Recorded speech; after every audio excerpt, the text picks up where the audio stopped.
Hello friend, good morning, শুভ সকাল। তো তোমরা কেমন আছো? আশা করি তোমরা সবাই ভালো আছো। আমিও বেশ ভালো আছি। তো আজকে সকালকার ওয়েদারটা দেখো, এত সুন্দর পরিবেশ। আর আমার পুজো দেওয়া কমপ্লিট হয়ে গেছে। তো এখন আমি এই 5টাতে চলে এসেছি আমাদের গোয়াল ঘরের দিকে। তো তোমরা ভিডিওটি দেখো, পুরোটাই স্কিপ করবে না, প্রথম থেকে শেষ অবধি। তো বন্ধুরা, আমি দেখো এই নতুন চাদরটা নিয়ে নিয়েছি আজকে, যেটা হাত থেকে কিনে নিয়ে আনলাম আর কি। তো সেটাই পরে নিয়েছি। তো কেমন লাগছে আমাকে তোমরা কমেন্টে বলবে। মানে আজকে প্রথম নিলাম, কারণ পুজোতে বসবো তো। মানে এইগুলো তো কাচাকুচো মানে ড্রেস পরে নিয়েছি, এই যে চুড়িদারটা। তো একটা ওড়না মানে কাচাকুচো কোনোটাই ছিল না। তো এটা যেহেতু দেখছি নতুনই জিনিস, কিন্তু নতুন বললেও সবাই নাড়াছোড়া করে, কিন্তু না, একটু গায়ে গঙ্গার জল ছিটিয়ে নিলাম। আবার স্নান করে এসেছি, তারপর আবার চাদর গায়ে গঙ্গার জল ছিটিয়ে দেখো এখন আমি পরে নিয়েছি। তো দেখো চাদরটা এরকম। তখন তোমরা ক্যামেরায় কেমন দেখেছো জানি না, একদম রেড কালারের। আর এদিকটাই চলে এলাম। আর এখনও চা খাইনি, চলো বাড়ি যাই, গিয়ে চা খাই। বাড়ি যাই বলছি তার কারণ আমি এই যে গোয়াল ঘরের দিকে আছি, এই যে আমাদের এই পাকা ঘরটার এই সাইডে আছি। আর আজকের ওয়েদারটা খুব সুন্দর, একটু মানে রৌদ্রু এখন থেকে উঠে গেছে। এখন গড়িতে পারছে 6:30। আর আজকে একটু দেরিতে উঠেছি, মানে অনেক কাজ টাজ ছিল, সেগুলো করলাম। স্নান সেরে পুজো করে জাস্ট এখনই উঠে এলাম এদিকে। তো এখন চা খাবো। চলো একটু ওয়েদারটা একটু শেয়ার করিয়ে দিই তোমাদেরকে, সূর্যি মামাকে। তো সূর্যি মামা মানে এই আম গাছটার জন্য দেখা যাচ্ছে না। এই দেখো ফাঁক দিয়ে একটু একটু দেখাচ্ছি তোমাদেরকে। এই দেখো সূর্যি মামা কেবল উঁকি মারছে। তো আজকে সুন্দর রৌদ্র দেবে মনে হচ্ছে দেখে, তোমরাও দেখে বুঝতে পারলে। আর এই দেখো আমাদের এই যে সুনমনুটাকে একবার দেখে নাও, ওকে কিন্তু প্রচণ্ড শীত লাগছে। সেই জন্য আমার মা এই পাটের বস্তাটাকে গায়ে দিয়ে দিয়েছে। এভাবে প্রত্যেক বছরই দিয়ে দেয়, যে গরুটাই আমাদের বাড়িতে থাকে আর কি। তো একেও দিয়ে দিয়েছে, ঠান্ডা লাগবে না। আর দেখো ও কিন্তু খড় খাচ্ছে, দেখো খা খা। ও না খুব ভালো। বিশেষ করে যে গরুই আমাদের বাড়িতে থাকে না, সেই গরুটাই ভালোই হয়। গোয়ালটা ভালোভাবে কাটতে দেয়, মানে ঝাড় দিতে দেয়। ও থাকে তাও মানে ঝাড়টা সুন্দরভাবে দিতে দেয় আর কি, খুব ভালো। ছাগল, গরু, হাঁস, মুরগি সব কিছুই থাকে, কিন্তু এখন হাঁসটা নেই, মুরগি আছে, গরু আছে, ছাগল আছে। তাও আবার একটা ছাগল ছিল, তোমাদেরকে বলেছিলাম যে ওর মা মারা যাবে, কিন্তু সত্যি ছাগলটার মা মারা যাচ্ছিলো, সেজন্য বিক্রি করে দেওয়া হয়েছে। তো বাচ্চাটা এখনও আছে। তো এবার আমি ডালিয়াকে পড়াতে বসে গেছি। আর আমার মেয়ে আর ডালিয়ায় পড়ে আমার কাছে। আর কি বলো তো, আর এই দেখো দেখতে পাচ্ছ, এই যে দুটো বান্ধবী এখানে বসে আছে, শিপ্রা মানে আমার কাকার মেয়ে, আর ওই দেখো একটা বান্ধবী বসে আছে। তো এরা দুজন মিলে না সব সময় এদেরকে জ্বালাতন করে। আর আজকে তো আমার মেয়ে একদম পড়তেই বসে না, ওই যে ওদের জন্য মানে এত জ্বালাচ্ছে যে ডালিয়ার পড়াটা ভালোভাবে হচ্ছেই না। তো ওদেরকে আমি প্রত্যেক দিন বকা দিই, তারপর কঞ্চি দিয়ে তাড়া মারি, তখন আবার পালিয়ে যায়, আবার আসে। তো দেখো কতটা বিরক্তিকর করছে, দেখো অস্বস্তিকর, তাই না? এরকমভাবে ওর পড়া হবে ডালিয়ার, বলো তো? এত বকাবকি, তাও প্রত্যেক দিন এইভাবেই ওরা এসে জ্বালাতন করে, জানো তো? তো বন্ধুরা দেখো, অনেক দিন পর আবার মাছ নেওয়া হলো। অনেক দিন ধরে মাছটা নেওয়া হয়নি। ডিম, তারপর খুচরা মাছ এইসবই খাওয়া হচ্ছে, বড় মাছ নেওয়া হয়নি। তো দেখো আজকে মা নিয়ে নিয়েছে, মানে মা বাড়িতে ছিল না, যেহেতু অন্য পাড়া দিয়ে গিয়েছিল আমাদের গ্রামেরই, তো সেই পাড়া থেকে নিয়ে নিয়েছে। তো আনলো, দেখো আমাকে বলছে যে মাছটা তুই বেছে নে সুন্দর করে। তো ওই মাছটা পাঙ্গাস মাছ, দেখো অনেকটা বড় আছে, 350। তো আমরা তো 4টে মানুষ, মা, দিশা, বাবা আর আমি, তো এতে হয়ে যাবে। তো এখন বেছে নেই, বাছার পর একদম ক্লিন করে তোমাদেরকে একটু শেয়ার করছি। তো দেখো বন্ধুরা, মাছটা ক্লিন করে নিয়ে চলে এলাম বেছে কেটে। তো পাঙ্গাস মাছ আবার কি দেখাবো, ওই মাছটা যেহেতু ভালোই হয়, কিন্তু না ওই যে ভাজার সময় একটু কষ্ট হয়, পটপট করে ফুটে আর চোখে মুখে পড়ে যায়, এই একটা ব্যাপার। কিন্তু খেতে ভালো লাগে। না ভাজলে এমনি রান্না করলে একটু গ্যাস করে, আবার ভেজে রান্না করলে খুব সুন্দর লাগে। তো বন্ধুরা আজকে মানে আমাকে রান্না করতে হবে। আজকে বলতে বেশিরভাগ তো আমি রান্না করি, তাই না? কিন্তু মাকে আমি মনে মনে ভাবছিলাম যে মাকে রান্না করতে বলবো আজকে, তাই বললাম। তো আজকে মা আবার একটা কাজ করবে, ধান মানে ভাপাবে, আজকে সিদ্ধ না, ভাপাবে আর কি। তো সেই জন্য মা আমাকে বলছে তুই রান্না করবি। তো মাছ তো নিয়ে নিয়েছে দেখলে। তো এবার দোকানের সবজি কি করব সেটা মানে আমি আনতে যাচ্ছি আর কি। সবজি বলতে কোনো কিছু দোকান থেকে সবজি আজকে আনতে বলেনি, বেগুন আছে তো বললো মুড়ি আনতে, তারপর আলু এই সবগুলো আনবো। তো চলো এখন যাই, মানে আমাদেরই এই বাড়ি থেকে 3 মিনিট রাস্তা একটা দোকান আছে মুদিখানা, তো সেখান থেকে সবজিও থাকে। তো সেখান থেকে সবজি আর মুড়ি আলু এগুলোই নিয়ে আনবো। তারপর কি কি করতে বলছে মা, দেখি সেটাই রান্নার মেনু আজকে কি কি হবে জানি না, তো সেটাই করব যেটা বলবে মা আর কি। তো আর এখন ঘড়িতে বেজে গেছে 10টা, আর মেয়ে স্কুল চলে গেল এইমাত্র, এখনই গেল। আর মেয়ের না 3 দিন থেকে পরীক্ষা চলছে, 2 দিন থেকে। কালকে হয়েছে না 3 দিন থেকে, সরি, পরশু দিনকে হয়েছিল বাংলা, কালকে হয়েছে ইংরেজি, আজকে হচ্ছে গণিত। তো চলে গেল ও খাওয়া দাওয়া করে। তো চলো সয়দাটা করে আনি, তারপর আবার আসছি। তো বন্ধুরা দেখো, সয়দা করে চলে এলাম সবজি নিয়ে। তো সবজি বলতে দেখো 2টো টমেটো এনেছি, আর এখানে এনেছি কাঁচা লঙ্কা আর পেঁয়াজ, আর 1 কেজি আলু, আর এই দেখো বেগুন, আর এখানে একটা সাবান, আর একটা এনেছি বাসন মাজা সাবান। আর এদিকে এই দেখো মুড়ি, এই মুড়ি কিনে নিয়েছি 500। মুড়ি তো লাগবে যেহেতু। তো আজকে রান্না হবে পাঙ্গাস মাছে, এই টমেটো 2টো দিব, আর আমড়াতে আলুতে, আর চলো তোমাদেরকে কাঁকড়াগুলো শেয়ার করাই, কাঁকড়াগুলো দিয়ে দেবো আলুতে, দিয়ে ঝোল করব। আজকের এই মেনু হবে। দেখো বন্ধুরা, রান্নাশালায় এসে উনুন ধরিয়ে দিয়েছি, কড়াইটা তেতে গেছে, তো একটু তেলটা দিয়ে দিলাম, এদিকে তেলটা গরম হতে থাক। আর এদিকে দেখো মাছে সব কিছু দিয়ে নিয়েছি, তো একটু মাখিয়ে নেই।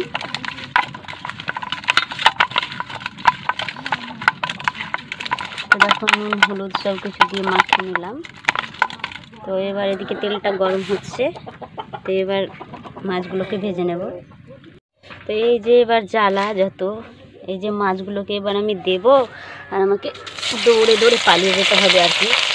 খুব ভয় লাগে আমাকে এই পাঙ্গাস মাছ রান্না করতে, জানো তো বন্ধুরা।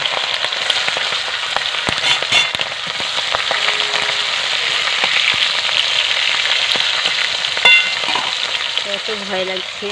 তো মাছগুলোকে এবার আমি উল্টে দিই।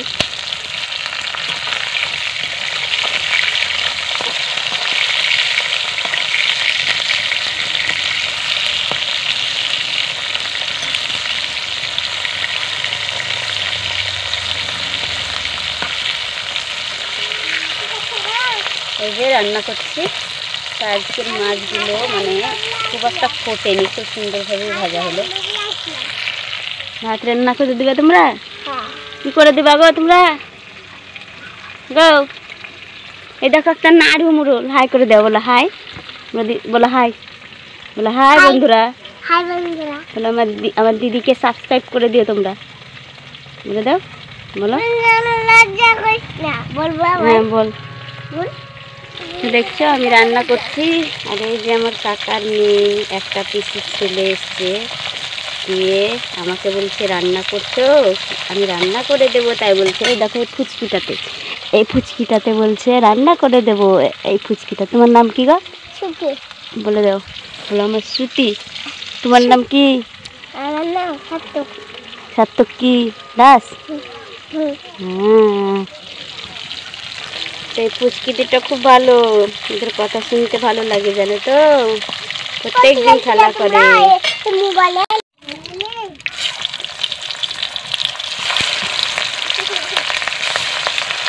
বন্ধুরা সত্যি এই মাছটা কিন্তু অতটা ফোটেনি, খুব সুন্দরভাবে ভাজা হলো। দেখো মাছের জন্য টমেটো কেটে রেখেছি, আর এখানে দেখো পেঁয়াজ লঙ্কাও কেটে রেখেছি, আর এখন চালটাকে দিয়ে দেবো।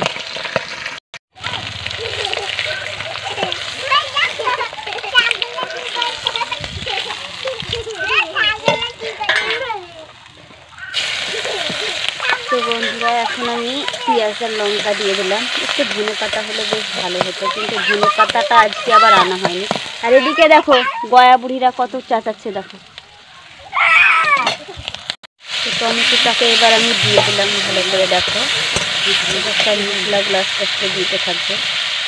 লঙ্কাগুলো দিলাম, হালকা হালকা করে দেবো, বেশি ঝাল দিলে আবার বকবে।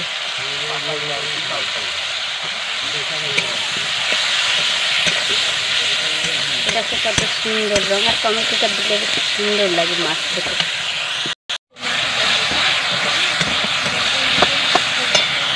তো এই দেখো বন্ধুরা, যে কাঁকড়াগুলো বললাম এখনো বাছা হয়নি, একা হাতে রান্না করছি বলে এদিকে বাছতে পারিনি। তো দেখো মা এখন আনলো, তো বলছে যে রান্না করবি আজকে, এগুলো এখন বাছবে, আমি বাছতে পারিনি, মা বেছে দেবে।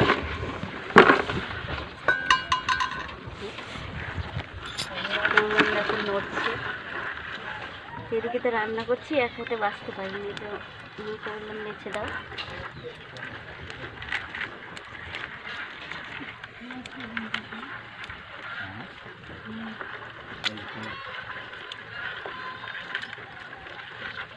তো এইদিকে আমার মাছটা রান্না কমপ্লিট হয়ে গেল। এই দেখো, হালকা হালকা বেশি ঝোল করবো না, আলুতে আমড়া দিয়ে টক টক ঝোল ঝোল করবো, সেই জন্য। এই দেখো আলু কেটে নিলাম এদিকে, আর বেগুন, আমড়াগুলো কাটিনি। তো দেখো মাছটা অলরেডি আমার হয়ে গেছে, পাঙ্গাস মাছের ঝোল। আর এদিকে আমি আলুটা রান্না চাপিয়ে দিয়েছি। তো আমি একটু ভাতটাকে দেখে নেব, ফুটে গেছে ভাত।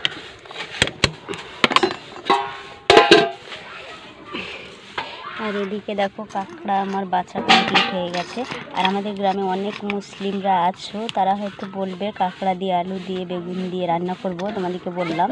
আর আমরা দিয়ে একটা ঝোল। তো তোমরা, আমাদের গ্রামের অনেক মুসলিম আছে, তোমরা হয়তো বলতে পারো যে কাঁকড়া দিয়ে তাও দেখাচ্ছে, তাই বলবে, কিন্তু তা নয়। তোমরাও, আমাদের গ্রামে আমি বাস করি, আমাদের গ্রামে অনেক মুসলিমরা কাঁকড়া খায়, আমি জানি অনেকে। তো তোমাদের কী বলার তোমাদেরকে কোনো মানেই হয় না, তোমাদেরকে মানাবেও না তোমাদের মুখে।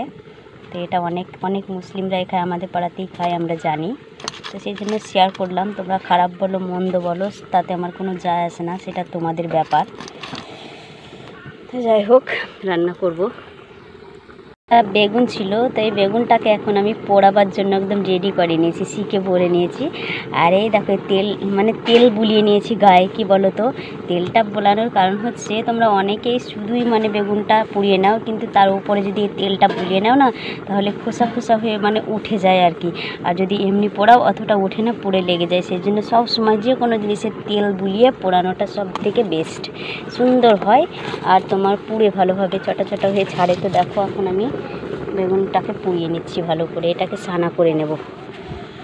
বেগুনটা সিদ্ধ হয়ে গেছিলো, তাই নামিয়ে রেখেছি। দেখো, আর এদিকে আলাদা করে আমড়াটা রেখেছি। আর এখানে তো বেগুন সানা কমপ্লিট। আর এখানে দেখো তেলটা হয়ে গেছে।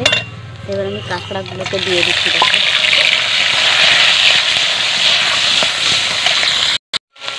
তো কাঁকড়াটা আমার ভাজা ভাজা হয়ে গেল। দেখো, তো এবার আমি আমড়াটাকে দিয়ে দেবো।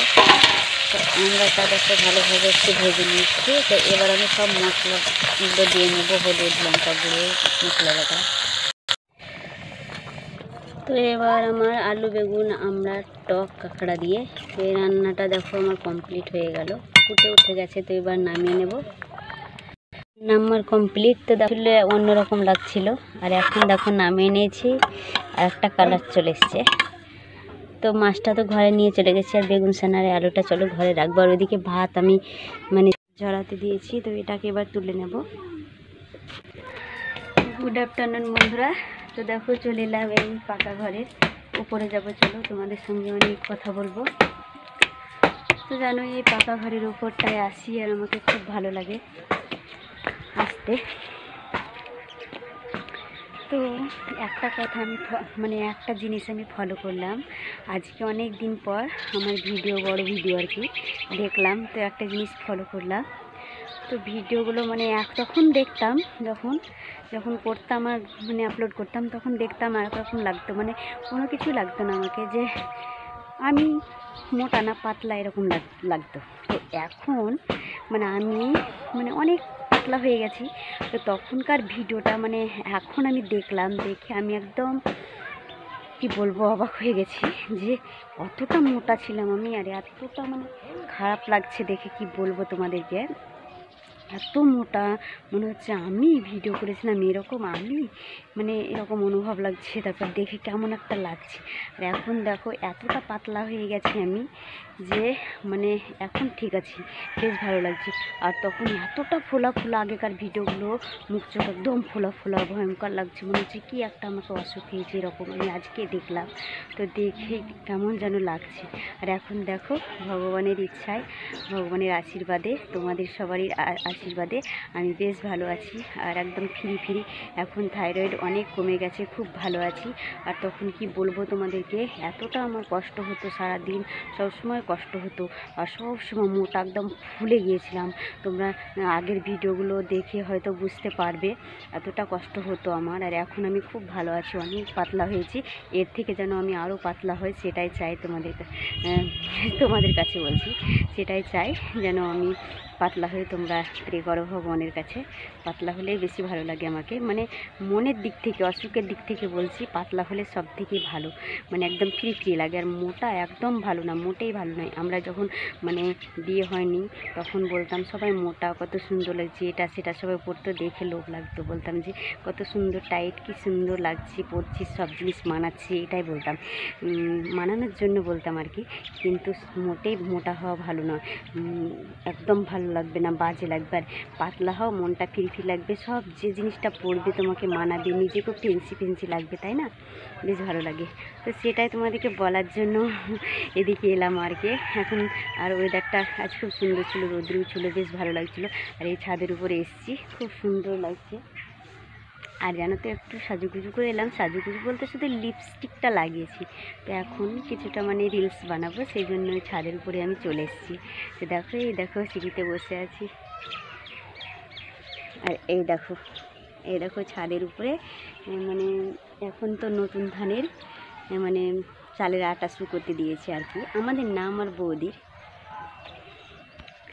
আর একটু হাওয়া হাওয়া ভাব আসছে বলে এই নতুন চাদরটাই আমি নিয়ে নিলাম। আর এই যে ভিটিলিগো রোগটা বলছো, এটার জন্য তো আগে খুব টেনশন হতো যখন শ্বশুরবাড়িতে থাকতাম।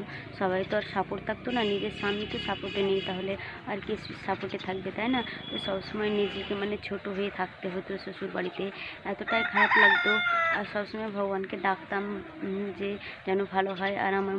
আর আমার বাড়িতে মানে যেগুলো ছিল, শ্বশুর শাশুড়ি, ননদ, দেবর, স্বামী, আমার হাজবেন্ড আর কি, কেউ মানে কোনোদিন আমার কথা ভাবতো না, ভগবানকে বলতো ওনার যেন ভালো হয়, বলতো সবসময় যেন আরও বেশি হোক এরকম। নিজের স্বামীটাই যদি নিজের না হয় তাহলে আর কে নিজের হবে, তাই না? তো কেউ অতটা মানে আমার দিকে গুরুত্ব দিত না, ডক্টর দেখাতো না, কোনো কিছু করতো না ঠিক মতো। আমি হয়তো বলতাম, তখন 5 বার বলার পরেও একবার মানে টাকা দিত আর কি, বলে। তো যতদিন মানে আমি করেছি মায়েদের টাকাতেই করতাম। তো ও দিত না বলবো না, যখন এখানে বেড়াতে আসতো তখন হয়তো ওর কাছে টাকা থাকতো, তখন বলতাম চলো, তখন নিয়ে যেতে এরকম করে। তো কী করবো বলো, কপালে মানে দোষ, সব দিক থেকে মনটা মানে খারাপ, মানে ভাগ্যটা খারাপ। তো কী করবো বলো, কিছু করার নেই, এইভাবেই ভগবান আমাকে পাঠিয়েছে হয়তো, সেই জন্য আমাকে এভাবে চলতে হচ্ছে, থাকতে হচ্ছে, কষ্ট করেই মানে কষ্ট করেই চলতে হচ্ছে। ভগবান মানে যাই হোক, কষ্ট হোক, কী করবো বলো, কষ্টটাই মেনে নিতে হবে। একদিন কষ্ট করলে হয়তো একদিন কেসটা মিলবে। তো এই অসুখটার জন্য টেনশন লাগতো, এখনও টেনশন করি, কিন্তু এই অসুখ না মনে হয় ভালো হবে না। আমি আগে ভগবানকে খুব কী বলছি দেখো, আমি ভগবানকে আগে খুব বিশ্বাস করতাম, অসুখের দিক থেকে বিশ্বাস করতাম যে ভগবান যেন আমার অসুখটা হয়তো ভালো করে দেবে। তো দেখো ঘুরে এদিকে বসলাম, তো বলছি কথাটা, আমি ভগবান মানে বিশ্বাস করতাম যে হয়তো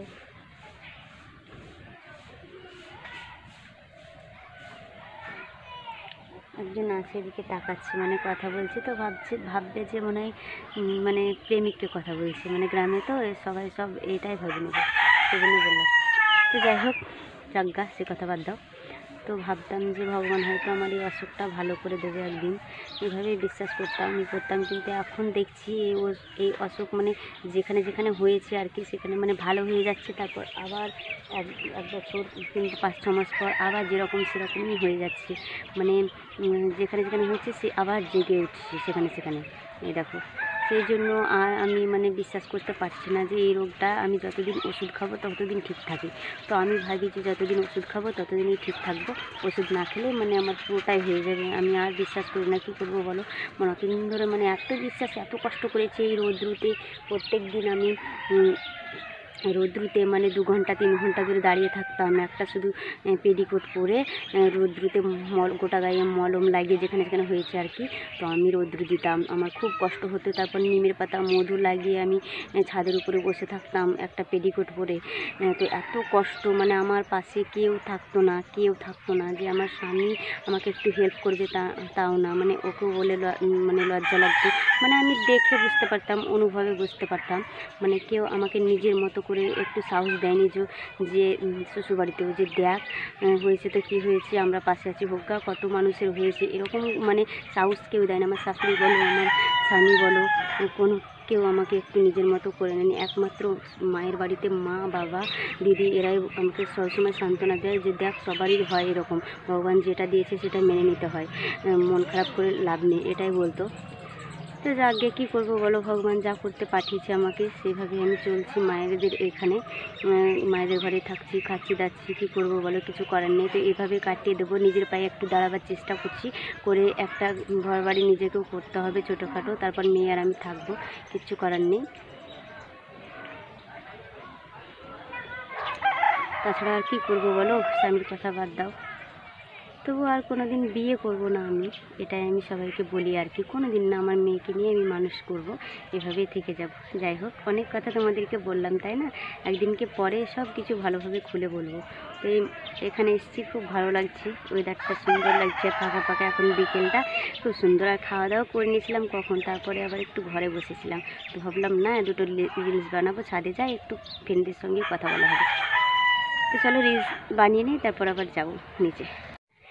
গুড ইভিনিং বন্ধুরা। তো দেখো সন্ধে জ্বালার পর এখন বিছানা পেতে নিয়েছি, বিছানার উপর বসে আছি। আর মা এদিকে রুটি করছে, আজকে রুটি খাবো বাইরে। আর এই দেখো দিশা এখন কি বলছে জানো, ও এখন বলছে আমি রিলস বানাবো মা। যখন বলি ওকে যে রিলস বানা, তখন ও বানাবে না। আর এখন বলছে মা একটা আমি রিলস বানাবো। তার কারণ আছে জানো তো, পড়ার ভয়ে বলছে আমি রিলস বানাবো। আর আজকে পরীক্ষা হয়েছে, আজকে 3টে পরীক্ষা হয়ে গেল, কালকে একটা আছে 4টে, তারপর শেষ হয়ে যাবে। তো ওকে একটু বকা দিয়ে দাও তো, তোমরা সবাই মিলে একটু বকা দিয়ে দিও, ঠিক আছে। আর চুলগুলো দেখো, চুলগুলো দেখছো একদম খ্যাকড়া বুড়ি, কোনো সময় মাথা আঁচড়াবে না, যত্ন করবে না, একটু চিকুন হয়ে বেড়াবে না। যতক্ষণে করে দেবো ততক্ষণে। আর খাওয়াটা নিজে হাতে ঝটপট খেয়ে নেবে, খাওয়ার কথা বলতে হবে না। আর স্নান করাবার সময় তাও আমাকে করিয়ে দিতে হবে। আর ও যদি স্নান করে তাহলে একদম নিজে নিজে স্নান করবে, সাবান মাখবে না ভালো মতো, শুধু স্নানটা করেই চলে আসবে। তো এই হচ্ছে একটা ওর মানে প্রচণ্ড ভুল আর দোষ এটা ওর। তো যাই হোক, মা ওদিকে রুটি করছে, রুটিটা করুক, তারপর আবার সবাই মিলে খাবো। এখন দিশাকে একটু দেখি, পড়তে বসাই। তো দেখো বন্ধুরা, এখন আমি রুটি খেতে বসে গেছি, সবার খাওয়া হয়ে গেছে, আমি খাইনি তো। আর এই দেখো এইটুকু মাছ আমার জন্য রেখেছে, তো এখন খেয়ে নেব। আর ভিডিওটা এখানে এন্ড করছি, আর বড় করব না। তারপর একটা নেক্সট ভিডিওতে দেখা হচ্ছে তোমাদের সঙ্গে। ততক্ষণে আমরা খেতে থাকি বন্ধুরা।